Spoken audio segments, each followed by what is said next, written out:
Φίλοι μου, γεια σας, είμαι ο Χρήστος από τον Dr. Android. Σήμερα θα τσεκάρουμε παρέα το Xiaomi Redmi Note 4X, μια συσκευή η οποία πιστεύω ότι είναι το καλύτερο Android τηλέφωνο κάτω από τα 200 ευρώ. Πάμε να το δούμε.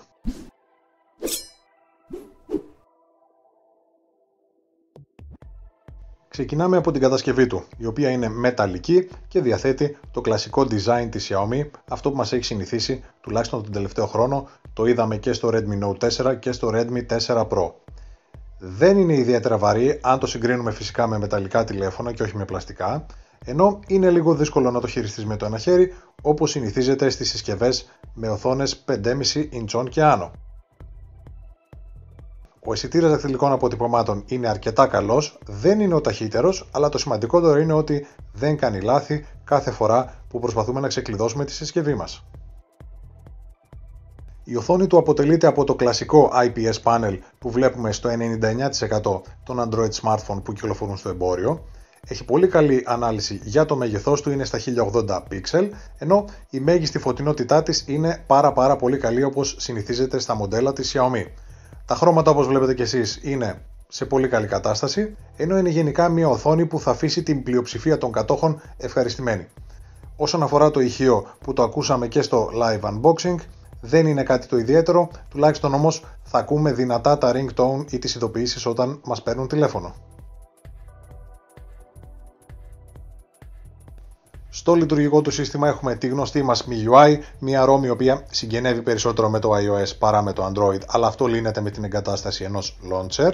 Είναι αρκετά σταθερή και αναβαθμίζεται τακτικά από την Xiaomi, ενώ ξεχωρίζει για την εφαρμογή ασφάλεια η οποία καθαρίζει τη μνήμη, προσέχει τη RAM και την μπαταρία και μας προστατεύει από ιούς, από τη λειτουργία ανάγνωσης η οποία προστατεύει τα μάτια μας όταν χρησιμοποιούμε το κινητό μας τη νύχτα, από τα θέματα που μας επιτρέπουν να κάνουμε το κινητό μας όπως ακριβώς μας αρέσει,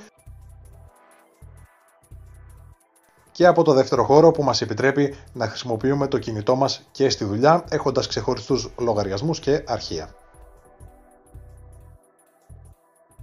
Πάμε και στην κάμερα, η οποία έχει την κλασική εφαρμογή της Xiaomi, η οποία είναι πολύ εύκολη στη χρήση, αλλά θα δυσαρεστήσει κάποιους που θέλουν μερικές παραπάνω επιλογές σε αυτήν. Βγάζει αρκετά καλές φωτογραφίες με πολύ ζωντανά χρώματα, αν φυσικά τη χειριστείς σωστά, κάτι που σημαίνει ότι πρέπει να έχεις καλό φωτισμό. Σε μακρινές αποστάσεις δεν έχει και τόσο καλή ανάλυση, ενώ οι νυχτερινές λήψεις είναι και αυτές λιγάκι περιορισμένες, αλλά σε γενικές γραμμές είναι μια κάμερα που θα αφήσει τους περισσότερους ευχαριστημένους. Το μεγάλο ατού του Redmi Note 4X είναι η ισορροπία επιδόσεων και αυτονομίας που είδαμε και στο Redmi 4 Pro. Οι 60.000 πόντι περίπου στο αντούτου είναι υπεραρκετοί για να κάνεις ό,τι γουστάρεις μέσα στη μέρα, να παίξεις και τα παιχνίδια σου, ενώ οι 15 με 16 περίπου ώρες συνεχούς λειτουργίας με ανοιχτή οθόνη σημαίνει ότι θα ξεχνάς να το φορτίσεις. Είναι το δεύτερο καλύτερο τηλέφωνο που έχουμε τεστάρει πίσω από το Redmi 4 Pro όσον αφορά την αυτονομία πάντα, κάτι που δείχνει ότι η Xiaomi τα καταφέρνει πολύ καλά και προσέχει ιδιαίτερα τις συσκευές της. Κλείνουμε με το πόρισμα, το οποίο νομίζω ότι είναι προφανές. Το Xiaomi Redmi Note 4X είναι από τις καλύτερες συσκευές της χρονιάς στην κατηγορία κάτω των 200 ευρώ. Είναι ό,τι καλύτερο για το μέσο αγοραστή που θέλει καλές επιδόσεις, καλή κατασκευή και τρομερή αυτονομία. Αυτό μαζί με το Redmi 4 Pro, το οποίο είναι στην ουσία το ίδιο τηλέφωνο στις 5 ίντσες, νομίζω ότι είναι τα καλύτερα value for money τηλέφωνα του 2017. Περισσότερες πληροφορίες γι' αυτό θα βρείτε στο γραπτό review του Dr. Android, ένα link για να το αγοράσετε θα βρείτε στην περιγραφή του βίντεο και εμείς θα τα πούμε στο επόμενο μας βίντεο. Γεια χαρά!